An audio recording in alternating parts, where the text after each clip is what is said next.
అదే RTV app వార్తల్ని క్షణాల్లో చదివే అవకాశం ఉంటుంది. ఒక న్యూస్ పేపర్, ఒక టెలివిజన్ ఛానల్ మీ చేతుల్లో ఎప్పుడూ ఉంటాయి.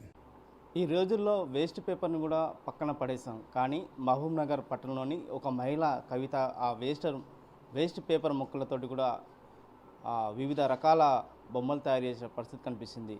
వివిధ రకాల బొమ్మలు ఎన్నో బొమ్మలు తయారు చేసి అందరినీ ఆకట్టుకునే పరిస్థితి కనిపిస్తుంది. ప్రస్తుతం మనం కవిత దగ్గర ఇంట్లో ఉన్నాం. కవిత ఏమేం బొమ్మలు చేసినని వారి మాటలను అడిగే ప్రయత్నం మనం చేద్దాం. నమస్కారం అండి, నా పేరు కవిత. మాది నాగర్ కర్నూలు జిల్లా కొల్లాపూర్ పక్కన ఎన్మన్బెట్ల అనే గ్రామము. మా సారు ఎకనామిక్స్ లెక్చరర్గా ఇక్కడ ఎంఈఎస్ కాలేజీలో మహబూబ్ నగర్లో పనిచేస్తారు. నాకు 2 అబ్బాయిలు. నేను ఒక గృహిణిని మాత్రమే. నేను గృహిణిగా ఉండి ఏం చేయలేమా మనము ఖాళీ టైంలో అనేసి ఆలోచన చేసి ఏదో ఒకటి చేద్దాంలే టైంపాస్కి.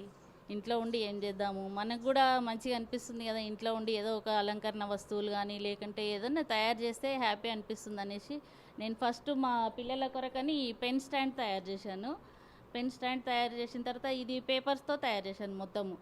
ఇలా పేపర్స్తో తయారు చేసిన తర్వాత మళ్ళీ ఏం చేయాలి, వేరే ఏదో ఒకటి చేసుకుందాం అనేసి ఒక సైకిల్ తయారు చేశాను పేపర్స్తో సైకిల్. అట్లనే పూల బుట్ట, ఫ్లవర్ వాజు, ఇలా ఐడియాలు వస్తున్నాయి. బాగుందిలే ఇదేదో, ఈ పేపర్స్ అన్నీ వేస్ట్ అవుతున్నాయి కదా, రోజు తెచ్చుకున్న పేపర్స్ మనం అమ్మేది ఎందుకు, మంచిగా ఏదో ఒకటి తయారు చేస్తే మేలు కదా అనేసి ఫ్లవర్ వాజ్ తయారు చేశానండి. అది కూడా చాలా చక్కగా ఉంది. అసలు పేపర్స్తో తయారు చేసినట్టు అనిపించదండి. అట్లా తయారు చేశాను. నా సొంత ఐడియాతోనే తయారు చేశాను. చాలా మటుకు మాత్రం కొన్ని మాత్రం బయట చూసి ఇలాంటివి నేను కూడా చేయొచ్చు కదా అనే ఆలోచనతో కొన్ని తయారు చేసినాను. అట్లా కూడా ఇంకా మనం చీపురు చిన్నదైపోయిన తర్వాత పడేస్తుంటాం కదండి, ఆ చీపురు పుల్లలు పడేయకుండా ఆ పుల్లలతో కూడా ఒక ఎద్దుల బండి తయారు చేశానండి. ఈ ఎద్దుల బండి కూడా చీపురు పుల్లలతో తయారు చేసిందే. ఇలాగే మనము ఇవి ఏమంటారు, మన కార్డ్స్ అవన్నీ పెట్టుకోవడానికి ఒక చైర్ లాగా తయారు చేసినానండి, స్టాండ్ లాగా.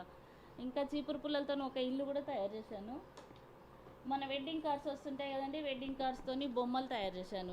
ఇది పేపర్తో తయారు చేశాను. మరియు ఇట్లా వెడ్డింగ్ కార్డ్స్తో బొమ్మలు తయారు చేసి వీటికి కలర్స్ వేసి మంచి డెకరేషన్ చేసి పెట్టినాను. ఇవి కూడా చాలామంది మెచ్చుకున్నారండి, చాలా బాగా చేసినావు అనేసి. ఇలాగే నేను పిస్తా పొట్టు కూడా ఉంటుంది కదండి, మా హస్బెండ్ పిస్తా తినేసి పొట్టంతా వేస్ట్ చేస్తున్నారు కదా, ఇది ఎట్లనైనా ఏదో ఒకటి చేద్దాం వీటితో అనే ఐడియాతోని ఒక పెద్ద ఆర్చ్ తయారు చేసినాను. దీపాలు పెట్టుకోవడానికి చిన్న ఫ్లవర్స్ లాగా తయారు చేసినాను. ఫ్లవర్ వాజ్ తయారు చేసినానండి.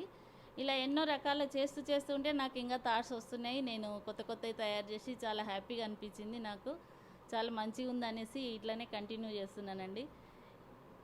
అంటే ఇవి చేయడం వల్ల చాలామంది అంటే ఇవి తయారు చేస్తే ఎవరన్నా ఎక్కడైనా ఎగ్జిబిషన్ కానీ మీరు తయారు చేసిన చూసిన వాళ్ళు ఏమంటున్నారు? చూసిన వాళ్ళు మీరు ఎగ్జిబిషన్లో పెట్టవచ్చు, మీ ఇల్లు ఒక చిన్న శిల్పారామంలా ఉంది అని కూడా అంటున్నారండి చాలామంది. ఇది ఎంత బాగా తయారు చేస్తున్నారు, అసలు ఇంత ఓపికనా మీకు, మేమైతే మా ఇంట్లో ఉన్నాయి కానీ మేము ఏం చేయాలబ్బా వీటితో అని అనుకుంటున్నామని అంటారు. కానీ అరే నువ్వు చేస్తుంటే మాకు కూడా కొత్త ఐడియాలు వస్తున్నాయి, కానీ నీకు ఓపిక బాగుందబ్బా, నువ్వు చాలా బాగా చేస్తున్నావు అని అంటున్నారు. ఇలా చేయడం వల్ల నాకు హ్యాపీ అనిపిస్తుంది. ఏమో చెప్పలేం, ఫ్యూచర్లో ఏమైనా ఎగ్జిబిషన్ పెట్టినా లేదంటే ఎవరికైనా ట్రైనింగ్ ఇచ్చినా కూడా నాకు సంతోషమే అనిపిస్తుంది. అంత ఛాన్స్ ఇంకా రాలేదు.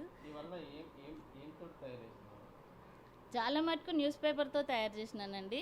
ఇంకా కొన్ని మాత్రం పిస్తా పొట్టుతోని, ఇంకా కొన్ని వస్తువులు ఇలా చీపురు పుల్లలతోని. ఇది మా వాటర్ ఫిల్టరు వేస్ట్ అయిందండి, దాంట్లో క్యాండిల్ తీసేస్తారు కదండి, దాన్ని ఇలా పెయింట్ వేసి టూల్ బాక్స్ లాగా తయారు చేసినానండి దీన్ని. ఇట్లా ఏదో ఒకటి వేస్ట్ చేయకూడదు, మనము వాడుకోవచ్చు, ప్రతిదీ వాడుకోవచ్చు, వృధాగా ఏది లేదు మనకు అనేసి ప్రతి వస్తువును కూడా ఏదో రకంగా వాడుకోవడము. మా ఇంట్లో మా వాళ్ళు మాత్రం అమ్మో ఈ వస్తువు దేనికి పనికొస్తుందో నీకు అనేసి పడేయరండి. ఏమన్నా వేస్ట్ ఉన్నా కూడా నేను దాంతో ఏదో ఒకటి తయారు చేస్తా అనేసి చూస్తుంటారు వాళ్ళు. ఇలా నేను కొత్తవి తయారు చేసుకుంటూ ఇంట్లో అలంకరించుకుంటుంటే నాకే హ్యాపీగా ఉందండి. మా ఇంటికి వచ్చిన వాళ్ళు కూడా అమ్మ నువ్వు బాగా చేస్తున్నావు, చాలా బాగా తయారు చేస్తావు అన్నీ, నీకు థాట్స్ బాగున్నాయి అనేసి నా క్రియేటివిటీని మెచ్చుకుంటుంటే చాలా ఆనందంగా ఉందండి నాకు. మా హస్బెండ్ బాగా సపోర్ట్ చేస్తాడండి. మా పిల్లలు కూడా వాళ్ళకి ఏమన్నా కావాలన్నా హెల్ప్ అడుగుతుంటారు, ప్రాజెక్ట్ వర్క్లకి దానికి ఏమైనా డిజైన్స్ కావాలన్నా కూడా అమ్మ నీ థాట్స్ బాగుంటాయి కదా చెప్పవా మాకు, నువ్వు ఏమన్నా ఐడియా అనేసి పిల్లలు కూడా అడుగుతుంటారు.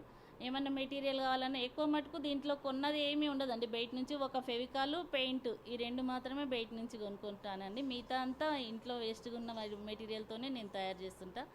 ఇంకా అలా కొనుక్కోవాలి చేయాలి అంటే మా హస్బెండ్ వెంటనే తీసుకెళ్ళి అన్ని కావాల్సినవి ఇప్పిస్తుంటాడండి. నాకు బాగానే సపోర్ట్ ఉందండి మా హస్బెండ్ది. మరిన్ని వీడియోస్ కోసం ఛానల్ ని సబ్స్క్రైబ్ చేయండి. లేటెస్ట్ అప్డేట్స్ కోసం వాట్సాప్ ఛానల్ ని ఫాలో చేయండి.